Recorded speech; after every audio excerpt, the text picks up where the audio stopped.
ராமநாதபுரம் மாவட்டம் களத்தாவூர் அருகே சாலை தடுப்பில் கார் மோதி விபத்துக்குள்ளானதில் 3 பேர் சம்பவ இடத்திலேயே உயிரிழந்திருக்கின்றனர். மேலும் படுகாயங்களோடு ஒருவர் ராமநாதபுரம் அரசு மருத்துவக் கல்லூரி மருத்துவமனையில் அனுமதிக்கப்பட்டிருக்கிறார். இதுகுறித்தான விவரங்களை நம்முடைய செய்தியாளர் பூபேஷ் வழங்க நாம் கேட்கலாம். பூபேஷ், விபத்துக்கான காரணம் என்ன, தற்போதைய நிலை? வணக்கம் சியாம். திருப்பூரிலிருந்து ராமேஸ்வரத்திற்கு தரிசனம் செய்வதற்காக ஹூண்டாய் i10 காரில் 4 பேர் நேற்று இரவு ராமேஸ்வரம் ராமநாத சுவாமியை தரிசனம் செய்துவிட்டு மீண்டும் சொந்த ஊர் திரும்பி இருக்கின்றன. இன்று காலை அந்த அடிப்படையில் ஈசிஆர் ரோட்டில் வந்து கொண்டிருக்கும் போது பேராவூரை அடுத்த களத்தாவூர் எனும் பகுதியில் ஓட்டுநரின் கட்டுப்பாட்டை இழந்த கார் சாலையோரம் இருக்கக்கூடிய சாலை தடுப்பில் பயங்கரமாக மோதி விபத்துக்குள்ளானது.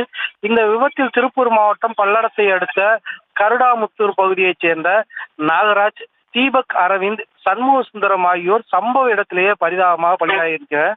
மேலும் பலத்த காயத்துடன் கார்த்திகேயன் என்பவர் ராமநாதபுரம் மாவட்ட அரசு மருத்துவக் கல்லூரி மருத்துவமனையில் சிகிச்சைக்காக அனுமதிக்கப்பட்டு அதன் பின்னர் மேல் சிகிச்சைக்காக மதுரை ராசாஜி அரசு மருத்துவமனைக்கு கொண்டு செல்லப்பட்டுள்ளார். திருப்பூரிலிருந்து ராமேஸ்வரத்திற்கு தரிசனம் செய்வதற்காக வந்த பக்தர்களுடைய வாகனம் விபத்துக்குள்ளாகி 3 பேர் பலியான சம்பவம் குறித்து தகவல் அறிந்த ராமநாதபுரம் மாவட்ட காவல்துறை கண்காணிப்பாளர் சந்தீஷ் நிகழ்விடத்திற்கு விரைந்து பணிகளை துரிதப்படுத்த காவல்துறை மற்றும் அதிகாரிகளுக்கு உத்தரவிட்டார். திருப்பூரிலிருந்து ராமேஸ்வரம் தரிசனத்திற்கு வந்த பக்தர்களுடைய கார் விபத்துக்குள்ளாகி 3 பேர் பலியானது. அதே போல மற்றொரு கவலைக்கிடமாக இருக்கும் சம்பவமானது இந்த பகுதியில் பெரும் சோகத்தை ஏற்படுத்தியுள்ளது. ஷாம், விவரங்களுக்கு நன்றி பூபேஷ்.